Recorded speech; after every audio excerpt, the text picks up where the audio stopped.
in. There we go.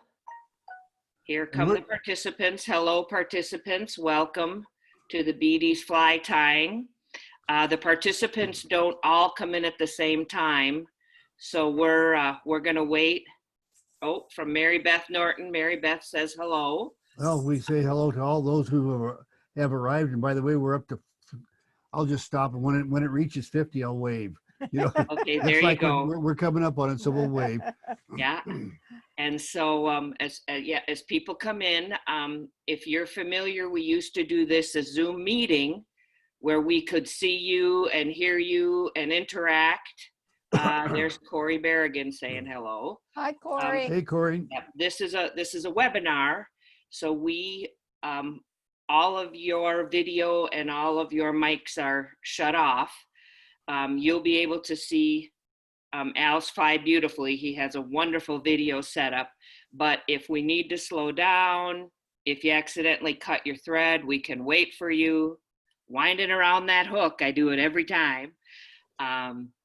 If you have questions, go ahead and feel free to chat or do a Q&A, and we'll slow it down and answer questions. This is relaxed, even though we're not interactive. We try to be interactive. This is, I'm Sandy Carpenter. I'm your host and moderator for tonight, so welcome. I'm the Vice Chair of Women Connect, who sponsors this for Fly Fishers International.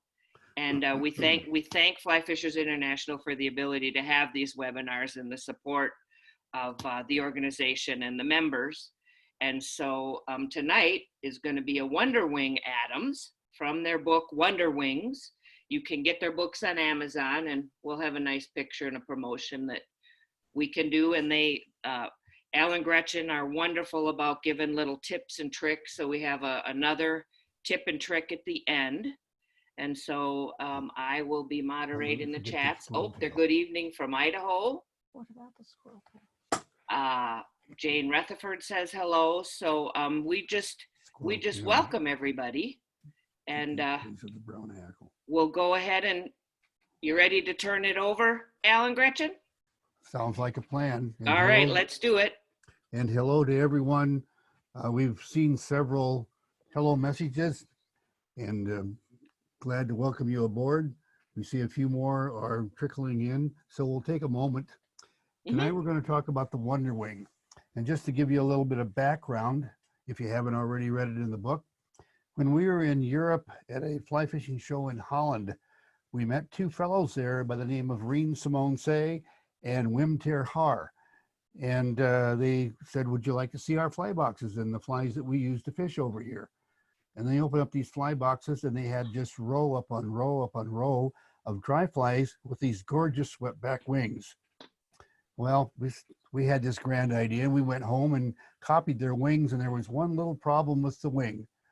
The stem was tied all the way down onto the hook shank, and it made a wing that was a little bit stiff, and anybody who has cast a stiff wing fly on a light tippet knows how twisted things can get. That happened. And so we had to do some modifications, and that's what we're going to talk about tonight as we move into it.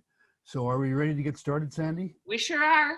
All right. You want to? And if anybody, I monitor the sound, and we've checked to make sure everything's clear. But if we're missing something or it's not showing up on the viewer's end, please let us know. Okay. And welcome to BT's Zoom on the Fly. And it's about Wonder Wings tonight. Let's move down. We'll talk about the book for just a little bit, Gretchen. This is the book that we take it from. It's actually in chapter 1, page 11. If you're interested, the books are available on Amazon.com. And all you do is you type on the search engine, you type Gretchen Beatty books, and that'll take you to our library page. Or you can go to our website, which is btsflyfishing.com. Let's check out the materials list. There we go. Good. Mm-hmm. And Al, be sure to mention that you can get the books bound, or if they buy it from you. Oh, correct. Well, yeah. the books, if you get a paper version of the book, they come bound like a regular paper version book that you'd buy anywhere. You have to have a brick laying on them to keep them open. You understand what I'm saying? Well, if you buy the book from us and you want to have it spiral bound, we'll do it for $5. And in addition, if you have already bought the books, you can take them to Staples or to Staples, one of those office supply places. Yep. And when we wrote the book 2 years ago, the price was between $8 and $10, depending on the number of pages, to put a spiral binding in. I would expect it probably isn't any worse than $15 now. But anyway, you can get any of your books. If you have fly tying books that you want to have spiral bound, it's pretty easy to get done at Staples. Mhm. Anyway, tonight we're going to be using a size 8 dry fly hook. But for your tying, we're tying it in a size 8 so you can see what we're doing. But quite frankly, it's a real pain in the neck to tie that big of a fly with this particular thing. This fly really starts to shine at size 14 down to size 20. We're going to be using gray thread. We're using Danville 60 or 70 denier. Use whatever you've got. We're going to be using whiting tailing pack fibers, but we'll show you where to look for the fibers on the cape, and we have a little tip for you with the tailing, because sometimes getting tailing material is a bit of a problem. Wings, we're going to make our wings. It beats the heck out of digging through a cape trying to find the wings that you want and having a difficult time finding them. The body will be gray muskrat dubbing, and the hackle is a grizzly brown mix. And we're going to have to talk about that a bit, because there's a lot of misconception on just how you mix that hackle. But for now, let's go to the materials screen share, Gretchen, and I'll take a look at this cape so we can get started. New share. Oh. Double click there. Okay. Now, Sandy, are we seeing the cape? Yep, looks good. Okay, I just didn't want to make sure we weren't running into a glitch. Well, I've got a clip over here on the side to hold my materials in this deal right here. It's for welding, but it also works for fly tying. Let me get this out of the way, because we're going to take a look at this cape, and you can see this end right here is what we call the small end of the cape. It's also on the bird itself is at the top of the head. And as we move along the cape, we get back to about here, and we have run out of the usable feathers that we typically would use for dry flies, streamers, etc. We got some really nice dry fly feathers right down. Let me see if I can pull one up here. Right down in here, some pretty good dry fly feathers. And then as you work your way up in here, you got streamer feathers. And then you get up here and you got all this big junk. And it's really is junk. We're going to turn it over, and I want you to see just how big this stuff is. Let me pull one of these feathers up here. Let's see if I can get that so you can see what there we go. You can see that is a really big feather. It's webby. It's really about as garbagey feather as you can ever get. And that's what we need for the wings that we're going to make tonight. Now let me pull a couple of these feathers out, and I'll meet you back over at the vise. Why don't you give me a screen share over to the vise?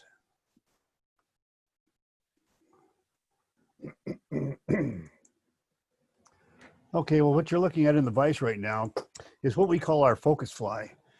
We always put it in there so Sandy can tell us whether we've remembered to focus our camera or not. Yep, looks good. Its only purpose is to make sure that everything's focused so that now we can move a dry fly hook and replace it there. You'll see a green square parked right here. That green square, we need that, Gretchen, for the exposure and the focus both. Let me drop that just a little bit. Okay, now I'm going to start my thread at about 1/3 back from the hook eye on the shank, and I'm going to wrap part of the way to the back. Now, one of the things I wanted to mention tonight, you're going to see a little bit of delay because we're on an internet connection. We're live on an internet connection. Mhm. And I apologize for that. We're working on finding a way around it, but so far we haven't. However, we do have some equipment ordered that's on the way that should help with that in future weeks.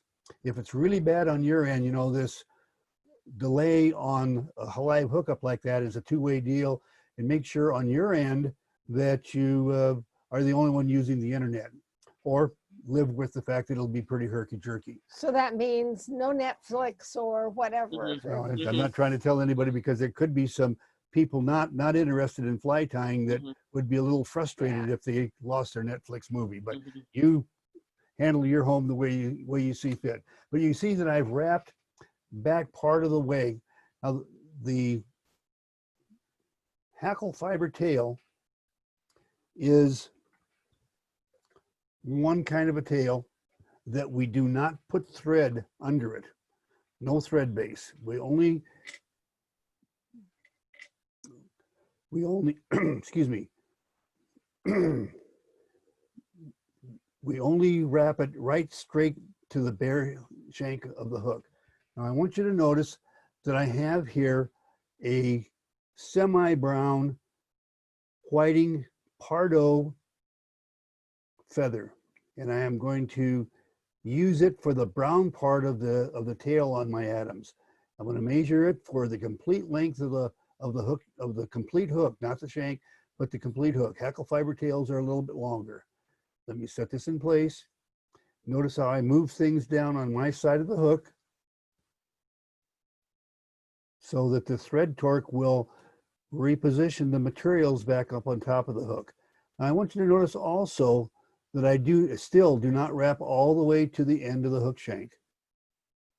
That's because the next thing to come along will be the grizzly hackle fibers that we want to mix with these brownish speckled fibers that we have. Now I have here the tip of a feather that we used for wings on some flies we tied this afternoon. And I'll just use those fibers. Now we're going to set these in place so that they're right at the end. We need to get the light in here a little bit better. There we go. And your first question is, what type of fish are you going after with this fly? I'm going to give you a smart guy answer first. Anything that lives under the water. And the truth of the matter is we fish it mostly for trout. But I'll tell you what, some panfish just absolutely love this because this represents a mayfly. And just think about all the different bodies of water we have stretching from one ocean to the other in this country called the United States. And I cannot think of any of them that don't have some type of a mayfly in them. There might be some. I haven't fished all of them. But anyway, we want a grizzly brown mix. And I want you to notice that I just tied the fibers on and I have stopped, because one of the things I want to do is to take my thumbnail and push down like that. It spreads everything. Now I'll reach in with my left hand and grab it and wrap. And what that does is kind of scatters the grizzly in amongst the brown. Not a lot, but just enough to where they're kind of mixed up a little bit. And that's what we want is a mix. A lot of people just tie the grizzly on top of the brown, and that's perfectly all right as well. Now, remember I told you that I was getting a couple of feathers out of the cape, and here they are. Big old junky feathers. You notice that I stored them in a clothespin. You need that clothespin, so if you don't have one, you're going to need to dig one out. And by the way, see, I could reach over here. There is some smaller versions that you can get in the craft store in the dollhouse section.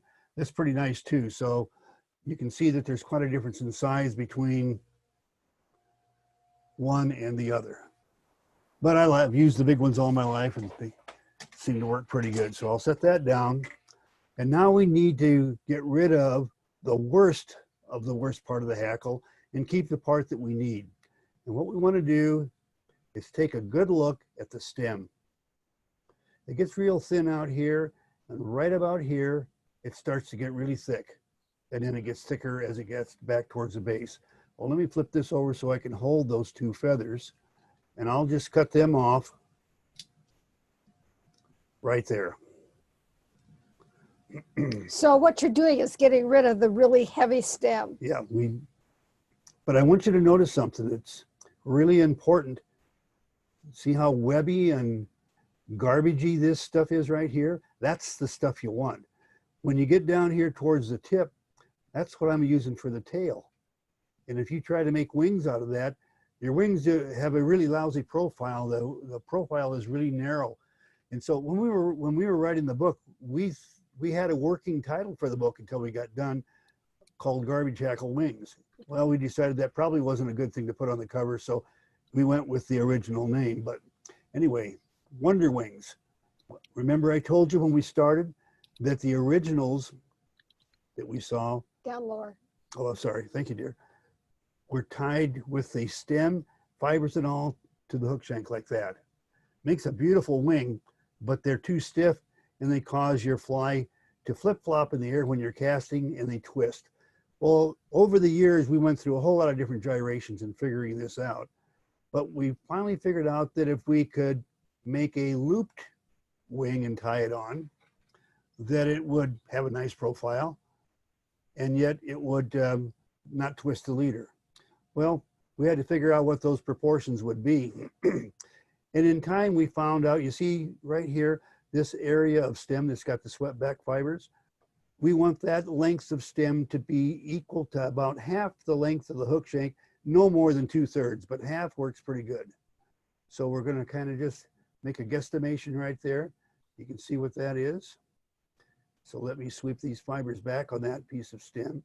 And I want you to notice that I didn't get them pulled back evenly. They're different on top than they are on the bottom. Well, let me get everything moved around here.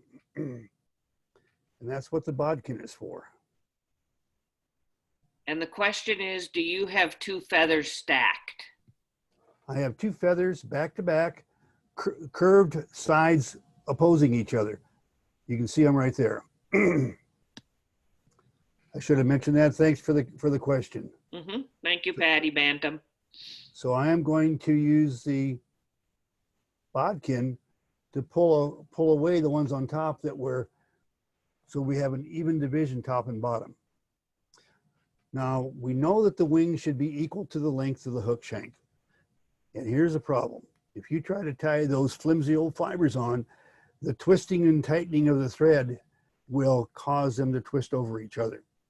So we have to temporarily use the strength of the stem to get the feathers, plural, mounted on the hook. See how I'm tying that on real short, back in the stem itself. 3 snug but not tight turns. Now I'm going to pull on the part of the feather out here and pull the wing out to the length that I want it. And right there, it slipped out from under. The stem is out. Now it's just fibers. And you see what I'm doing is I'm nursing that wing out to the length that I want it to be. And what's the length? Well, it's the hook shank. And I have another hook here of the same size. And yep, that's about the length of the hook shank. So let's go ahead and bind that into place. Get ready to trim off the waist. And I got a problem here.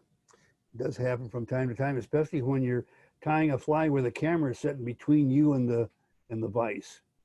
And that was that little fiber right there. Decided to slip around the hook when I was busy talking with you instead of paying attention to what I'm supposed to be doing. And I need to get that guy forward just a little bit.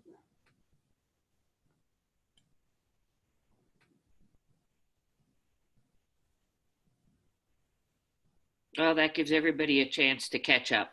Yep, that's. I think you might be smart to start over on that. Yep, I think you're right, Gretchen. I'm just going to start over and we'll let everybody catch up. And I'll pick up the pace on that a little bit right now. We'll back off the thread. I'll pick that all up again. Sweep the fibers back on a length of stem that's equal to half the length of the hook shank. I better trim this off. There we go. And now it's the length of the hook shank, or half the length. Sweep those fibers back.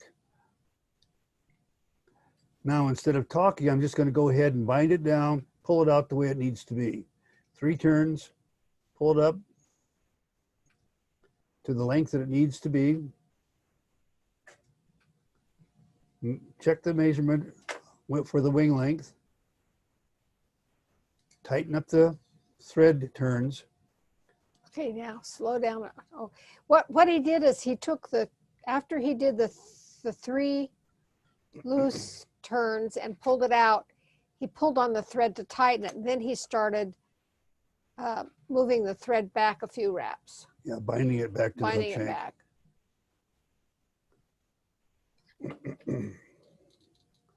Now I want you to notice the way I'm cutting the waist. I got one wild one down here. I'll just get rid of that. But the way I'm cutting the waist is you never want to reach in and cut anything on your fly with a chunk like that. If you cut it off like that, you're going to have a big lump. And yeah, you'll be able to cover it up with dubbing, and it'll look great until the dubbing gets wet. What you want to do is bring your scissors in flat along the shank. I always come from the other side of the hook. And it makes a really steep cut that allows everything to blend together.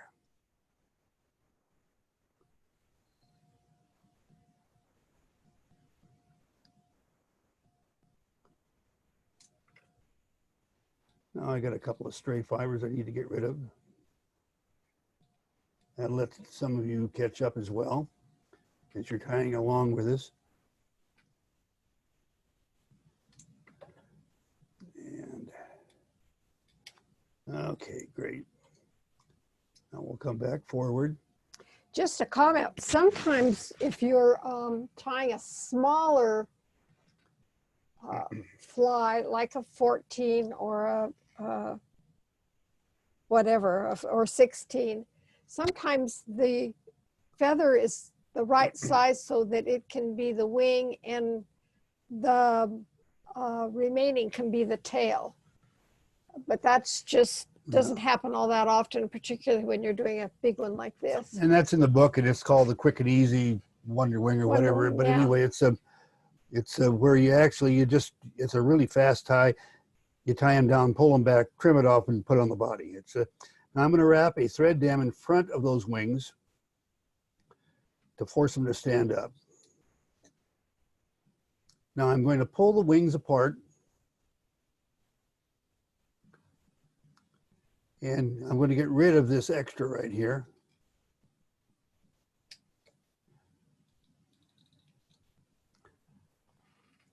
And let me take my clothespin, because you don't want to lay these down. They'll get misaligned. So you take your clothespin, and that's good for another half a dozen flies or more. We'll just set that down. And let's make sure our wings are all divided. Makes a pretty good looking set of wings, doesn't it? Now he's crisscrossing between the wings. That's what he's doing now to keep them divided. Now I'm going to get a little stub of a stem up here that I want to get rid of.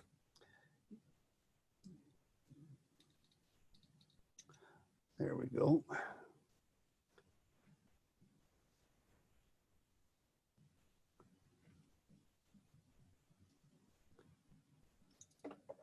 Why don't you turn that vise a little so they can see the top of it? There you There. go. Let me turn it a little bit more. There you go. That gives you the divided wing, gives you a little bit of the profile of the wing as well.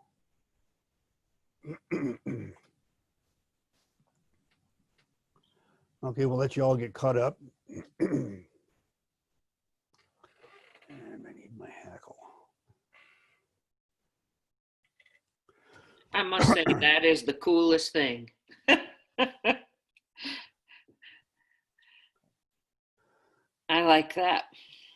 Well, I'm glad you do. I tell you, we've when we first started tying this, I'm too scotchy of a guy to throw away anything. So I had all these capes from more than 20 years of tying flies that all they had left was the big feathers. And when we came back from that trip to Europe, we had like 823 capes with just the big stuff on them. Well, they disappeared in short order, and now we're having to buy saltwater capes to tie dry flies out of, believe it or not. But anyway, Now, we did have a question. How durable are these wings?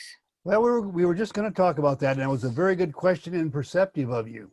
Now, one of the things, if you haven't been on with us before, you know that we don't use glue ever around cameras or during flight tying demonstrations. And that's because we got several $1,000s worth of equipment here, and we don't need a spilled bottle of glue to ruin everything. Now, what you want to do is take some of this stuff right here. This is called Loctite super glue. Let me move it over here to the side so you can get a better read on it. And what we do is we open it, get just a tiny drop of that super glue and put it just up here on the tip right there. And then let me move this so you can see that better. There we go. On the tip right there. And now let me move it over this way on the tip of this one as well. And put just a little drop of glue there. Another option, if you don't want to use the Loctite, is you can use one of the UV resins in which you turn on the blue light to set the glue. That works really well. What you end up with is a lot stronger wing and this little bitty beacon up there that catches the sunlight. And it doesn't always work, but there are times when I think that's what's happening anyway. The fish go totally nuts over that little beacon up there. It's like, hey, come on, take a look, guys. See what we got here. Anyway, it seems to work. Now we want to pause it. How strong is it? How strong is it? How durable then is it? It's a lot more durable after that. But I'm going to tell you right now, a couple of snaggletooth browns are going to tear your fly up. And God, it just breaks my heart to have a big old fish tear my fly up. It just, you know. Anyway, we're going to talk about something here now. Back here on the tail, finding long enough fibers to do a job of getting a hackle tail is really a challenge. So one of the things that we often do is one of these commercial tire tricks is we will take and substitute the brown with squirrel tail. So we'll just a few fibers of squirrel tail will be in place of the brown, and then we put grizzly on top of it. Customers never know, and the tail has got really good support using the grizzly for color, the squirrel for support. In fact, there is a tail that I made this afternoon, and it's got that very tail in it. It's got a squirrel tail with a grizzly mix. Can you tell the difference? I can't. And the customers don't either, but you end up being able to use materials that are not exactly the best and being able to use another material to produce a good solid fly for the customer. Okay, now I'm assuming that you probably are fairly well caught up, so I'm going to get ready to dub. Like last week, we're going to do some touch dubbing. And I'm just going to use BT's wax. And whenever you use our wax or anybody's, don't turn the wax too far above the top of the tube. You'll you end up with a chopped up mess that ends up with wax all over your thread. And when it when it gets all over your thread, it makes lumps. And then you try to do anything with it, and you got a problem. Now, I want you to notice that I'm using our soft touch dubbing, and this is just the gray soft touch. And I've got the fibers just pulled part of the way out of the bag. The critical issue on touch dubbing, the dubbing needs to be cut about 1/4 inches. You don't want long dubbing. Yeah. That's for pull and twist. Yeah. So just if your dubbing is too long to touch dub, you can take scissors and whack it up a bit. Yeah. That helps. Very good idea. And the other thing is, if you get a natural dubbing, muskrat belly fur is what this is. This is the same consistency as muskrat belly fur. Now I want you to notice that I'm just going to touch it to the thread. And that wax is grabbing the material. Now I've got too much here in a couple places that pulled out too much. So I'm going to redistribute that using the tackiness of the wax to kind of hold it for me.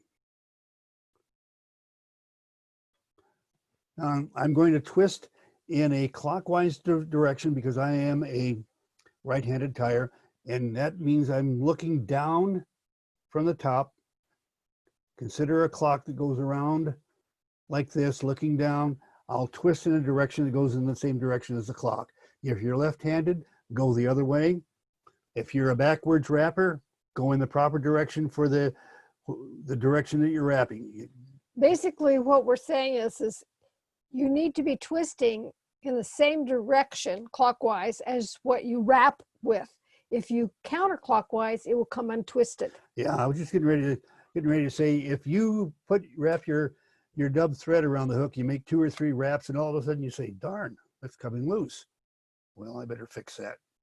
And so you have to twist it again, and then a couple more wraps, and you got to twist it again, and a couple more wraps. And if that sounds familiar, take a look at the direction you're wrapping and the direction you're twisting. You'll probably find the culprit right there. Now, I want you to notice that I'm getting this dubbed in here, and I don't like that. I was talking so much I wasn't paying attention. I'm going to back it off. That's a bad job of dubbing there. I need to have that a lot tighter. And that's one of the things about being a fly tire. Make your materials do what you want them to do. And this will also give you a chance to catch up. And I'll just cut this off of here and start over. All right, get the dubbing wax out.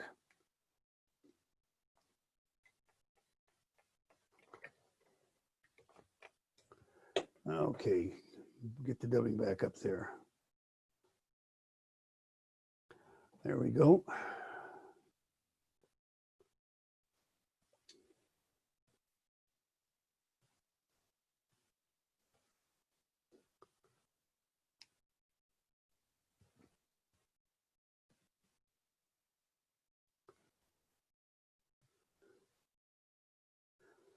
Now I need to put a little bit more wax and dubbing on there.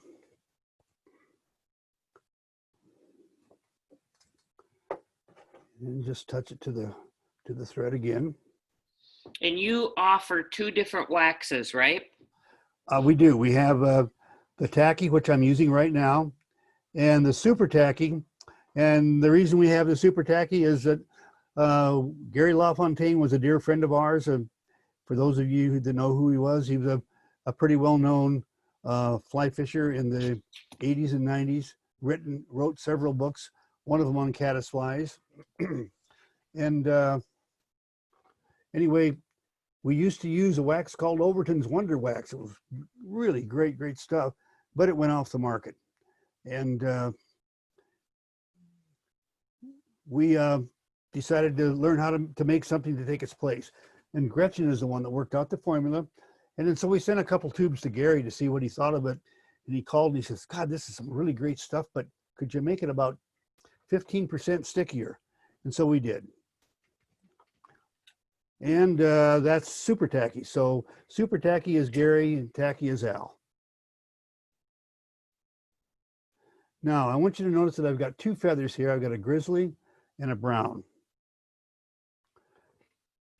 And I also want you to notice that I got the shiny sides facing the camera, facing me, and that I've placed the brown on top of the grizzly.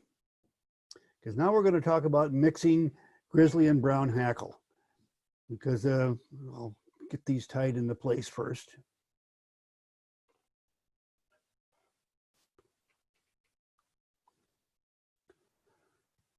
Okay, the common misconception, if you will, is that a grizzly brown mix is an even number of turns of brown and an even number of turns of grizzly. In other words, you could just take and wrap them both all at once. Well, the problem is that the dynamic color of the brown so overpowers the grizzly that basically all you see is brown, and you wonder why it looks muddy, because the little bit of gray in there makes it look kind of off colored. So what we have found that for most applications, we want 1/3 brown and 2/3 of grizzly. And we have customers who even request certain percentages of one or the other. Anyway, now I want you to notice that I stopped my thread. I did not get all the way back to the eye of the hook.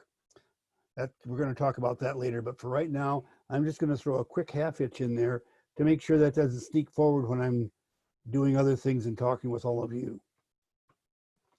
Now I'll just let that hang right down there. And talk Now, about your little half hitch tool there. oh, the little half hitch tool is a knitting needle in which I took a file and kind of filed it off a little bit. And then I took an electric drill and just kind of hollowed it out a little bit so that it kind of sets in place right there to place the half hitches. Now, to get our grizzly and brown mixed in the 1/3, 2/3 ratio means we need to have 1 turn of brown behind the wings and 2 of grizzly. So I'm going to make, actually I got more room, that's right, I'm on a size 8, I'm going to do 2 turns back here, which will give me more turns of grizzly to apply. And then I'm going to advance forward, but notice that I'm leaving some spaces. And now we're reaching the thread. What you don't want to do is wrap this all the way back or forward to the hook eye. Too often, people will wrap both, or they'll wrap them both up to the hook eye and tie them off there. And let me pull that back so you can still see I've got space in front of the hook eye. I got about, can't see it on camera real well, but I take a look at that. What's that? You want to take a look at that? Yeah, zoom in on it and see if they can see it better. Yeah, I'll pull all these fibers back. And you can see we still have space there. Now you can zoom back the way it was. Okay, and then park the, okay, good. All right, and I'm gonna trim this off right here, but I want you to notice first, I did 3 turns, excuse me, that's my 3rd turn of thread to hold that feather, and then several turns in front, kind of crisscrossing in front, and I'm not gonna cut it off real close. I'm gonna leave it stick up there a little bit. See, there's a stub sticking up there. Don't worry about it. Nobody will ever see it. Now we're going to wrap our grizzly. Let's make sure that the first turn of grizzly is behind all of the brown. Another turn in the middle of the brown. Another turn right behind the wings. And now we come up to a point where a lot of people don't even realize it, but if you'll, I think I can turn this over. A lot of times there'll be a little spot right there at the base of the offside wing where the hackle doesn't get filled in. It's not showing up here, but that's all right. It happens a lot more when you're tying a hairwing fly like a humpy or a wolf. But anyway, here's how you fix that. I start to come in front, and rather than wrapping straight like I normally would, I wrap and pull back like that. See how I'm clear back at an angle to make that turn in front? And then make another turn behind the wing, and then continue my journey forward. And that fills in that little gap. I also want you to notice that I'm going to go past the point where I tied the brown off, and I got to go back because I let my thread hang there and I snagged my thread, and now I can't tie off the feather. Well, that's, I mean, stuff happens, you know. There, you got it. No, not quite. Let's just unwind that guy. There we go. Now, put the thread out here out of my way. Now I'm going to pick up the pace a little bit because you already know what I'm going to do. I'm going to come in front, then I'm going to come back. It's okay. It's okay. And then come back forward.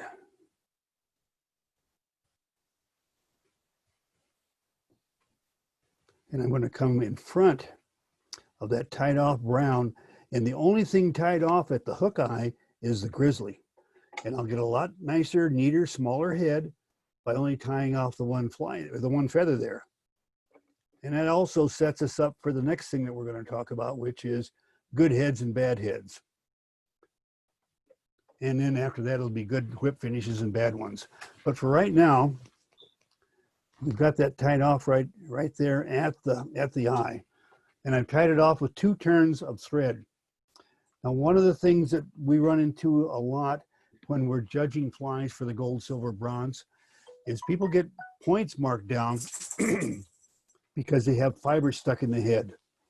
Well, we're going to show you how to fix that. And it also sets us up to produce a good whip, not a bad whip. And we'll explain the whips in a little bit. But for right now, let's talk about building the head. Now, here's what a lot of people do. We've got a reasonably decent looking fly right now. Well, you think to yourself, my goodness, 2 turns of thread, that's not going to hold it. I better put some more on. So you go 3, 8, 9, 10, 11, 12, 14, 16, 20. Well, that'll hold it. And so you cut off the feather, and now you got to cover up the feather, and you end up with a big lopsided head on a good looking fly. So let's back up, get those. There's our 2 turns. What I'm going to do instead is I'm going to push the feather back and wrap a thread head and a jam knot in front. Each turn of thread, the first turn starts at the eye, and then I wrap each turn further back on the hook. And what it's doing is dog-legging the stem of that feather. So it's anchored from 2 directions. It's nicely placed. We get a good looking head. And see how that feather is kicked back. We'll deal with that feather here in just a minute.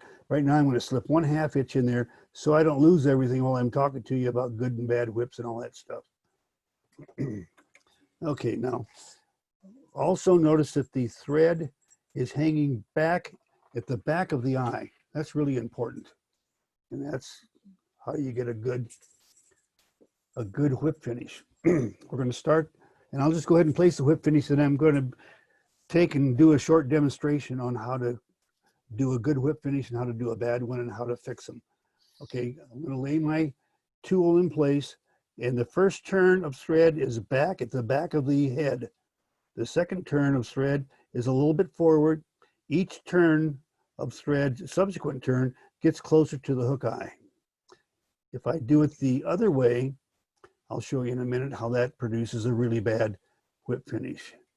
I'm going to do a, You're going to do a tight shot? yeah. Okay, that gives you a tight shot. You got a nice head. You notice there's no fibers sticking out in front of the eye. Now I'm going to go ahead and trim that off. Can you stay tight right there, Gretchen? Now, one of the things that I want to show you, let's see if I can turn this just a little bit. Okay, there we go. That's the waste that we're going to get rid of. You see that out front. I am going to exaggerate the point, but I cut it off long, maybe 1/8 of an inch. And all it does is it kicks back there and hides. You don't see it. It's back in there, but it's a stub sticking up back in that wrapped hackle. Now we're going to set this aside for a minute because basically we've tied the fly, but we have a couple of tips for you. And tonight we're going to talk, I talked last time about a good whip and a bad whip. And we just finished a good one. So I'll show you how to do a bad one, and then we'll do another whip finish that's a little bit better. That's the way they should be done. Now I've set this up and I've made an imaginary fly. Let me just get this out of the way here. And what we have here, and here's a situation that happens a lot. Now I just made the fake fly, and I used a big heavy cord so you can see what I'm doing. I want you to also notice that I've reached the front of the hook. Well, I used a little bit of nylon thread just to hold that so it doesn't come apart, so I could demonstrate to you what we're doing. But here's what an awful lot of fly tiers make their mistake. Well, they're at the hook eye. Well, it's time to put on the whip finish.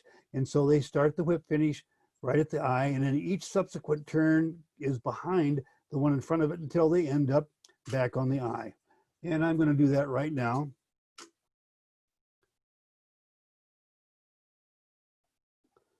Okay, the next turn is behind the previous, and the next, and the next, and so on. I want you to notice something. As I pull this up, let me get a bodkin in here. I want you to notice that we're pulling the thread down and it's going to end up laying across the top of the knot. It doesn't go under it like it's supposed to. It lays across the top and you've got a really fragile spot right there. And that big old snaggletooth brown that you're hoping to catch could very well. Turn that a little bit. Turn that? Okay. Turn it a little bit. Just the other way, towards us. Like that? Yeah, there you go. Let me see if we can get a little bit more light in there. Okay. You can see there that great whip finish that you thought you had made has got this big old wowzer sticking out right here.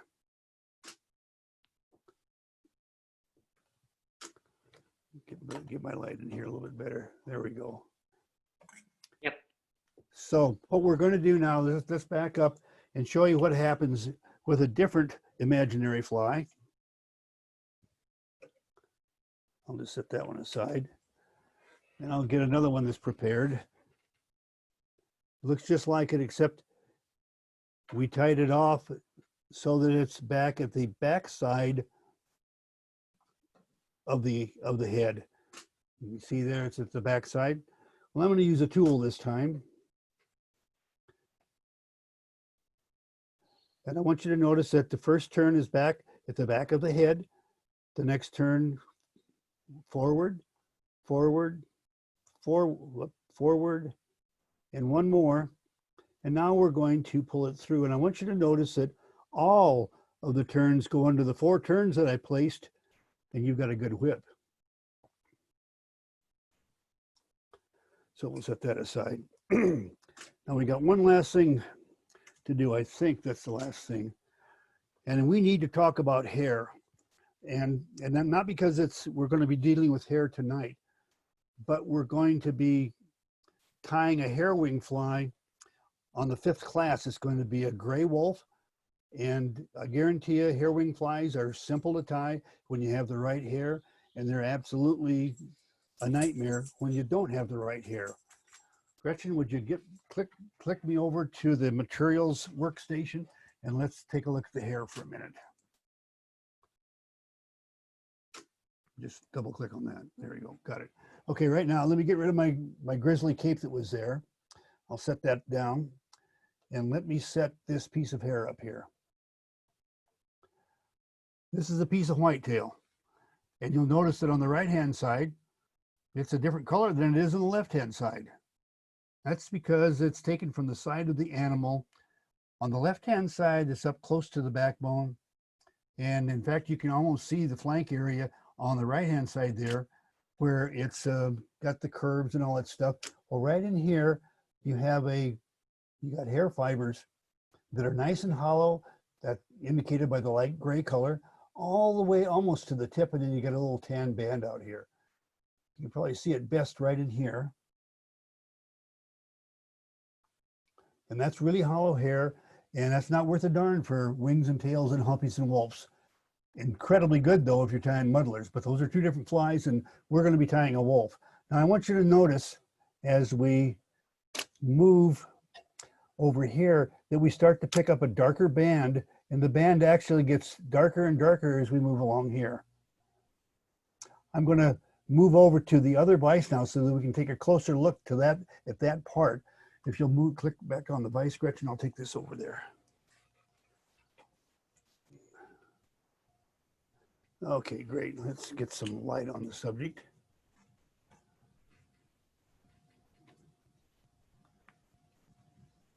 There we go. Now, what we need is hair that is the darker color, like we see here.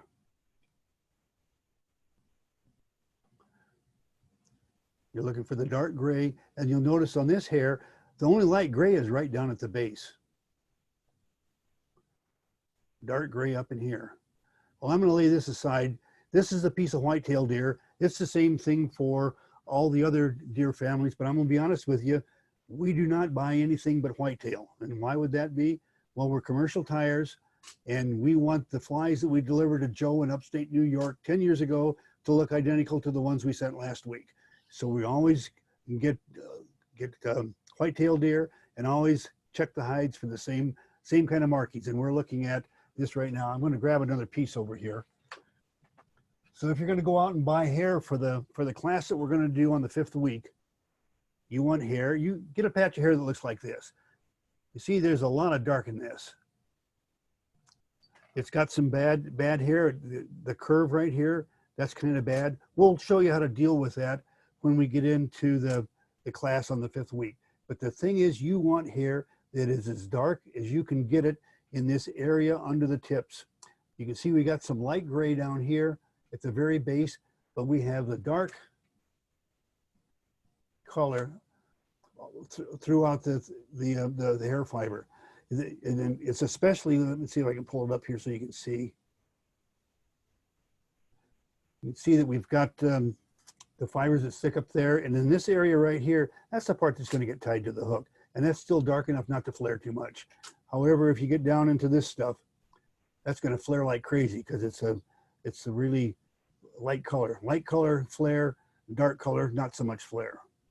But enough for that. So now you know what to go out and look, because you're going to want a clump of hair similar to this when you come to the class on the 5th week. I think that's all we've got. Okay, we have 3 questions. Got it? One from Mary Beth. Have you ever used olive grizzly? Olive grizzly, we use, there is a number of different colors that we use. Yes, we use olive grizzly all the time. One of the LaFontaine patterns called the firecracker was basically an Adams with a, How do we get to us? stop share. Oh, God. And you need to click down here. Okay. There we go. No, it's not. Oh. Not allowed. This is go ahead. Let's see. Well, why is that not doing it? Let's see if I can get you to Huh. start your video. The second 'cause- question is, do you need to use, oh, let me get that question back. Huh. It won't move. Do you need to use smaller trashy feathers, or can you use long ones? 4. Okay. Are we talking about the wings, I assume? Yep. Okay. For the wings, you want the longest fibers you can get, because that gives you more room to work, even on a small fly. You saw this, what we used. You want stuff as trashy as you can get. Another feather that works incredibly good is mallard flank. And you don't get as many feathers or many wings out of a mallard flank, but it's that nice consistency. Another thing that works really well, if you can find the colors that you like, is a pheasant breast feather. She wants to display the fly. Wants to display the fly. Okay, let me put the fly back up. And you can get over there, sweetheart. Sandy, can you go put us back on video too? Yeah, I'm trying to figure out where, okay. There we go. Here we go. Ask to start video. Okay, did that work? We don't know. There you go. Yes. Oh Okay. yeah, we're back. Okay. All right. Okay, well now we've got this back, and what I'll do is I'll rotate this a little bit.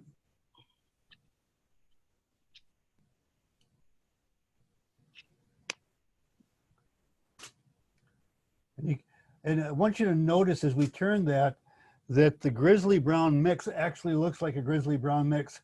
Had we done an even number of turns of grizzly and brown, you wouldn't be seeing any grizzly.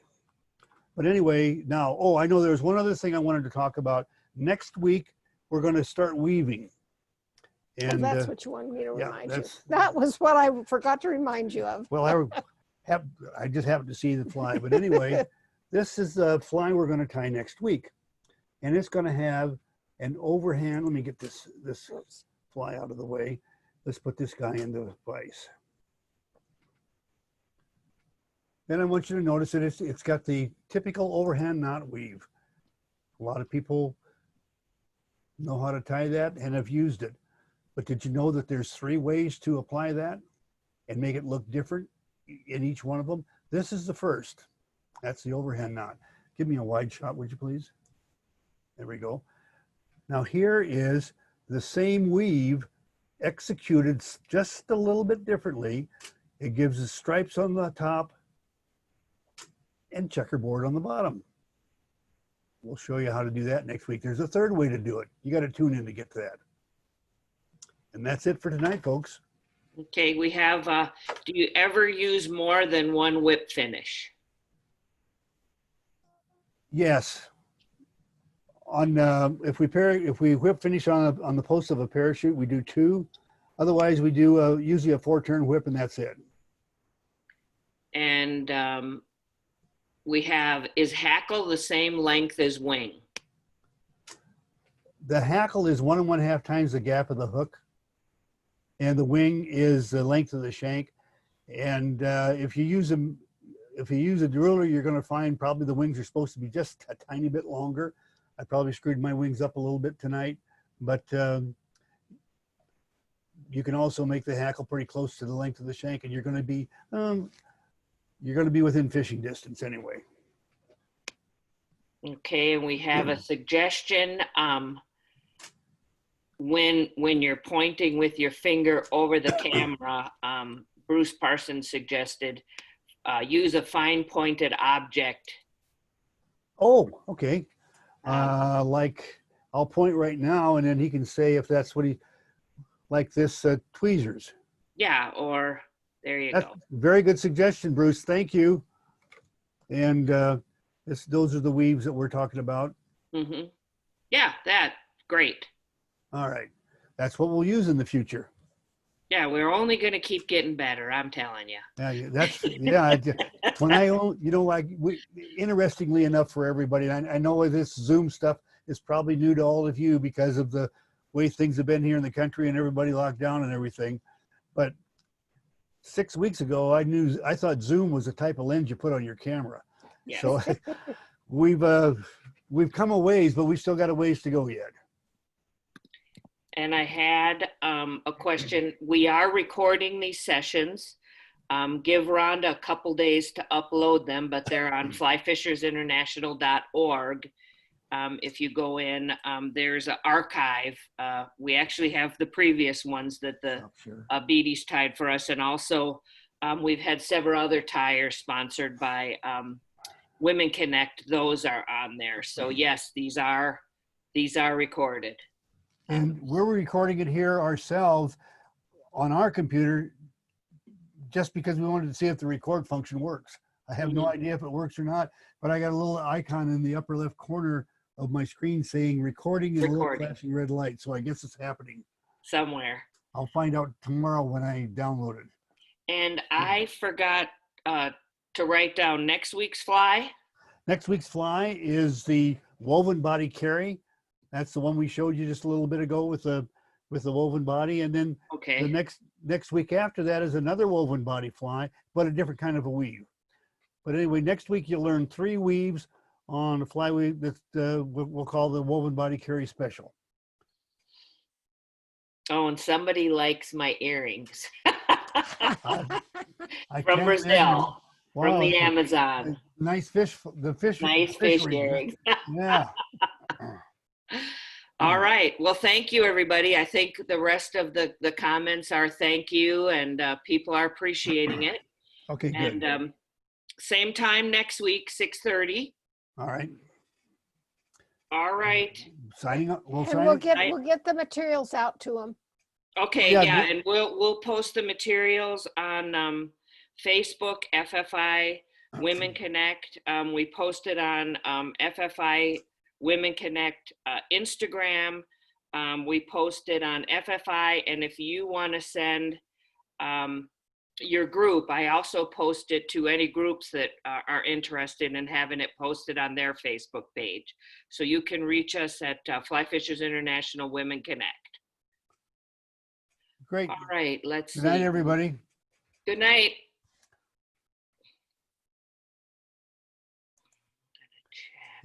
Oh yeah, the rest are all thank you, thank you, thank you. All right.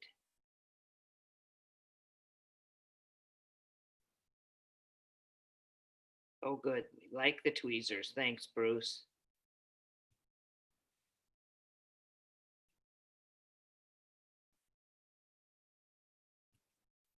Good night, everyone.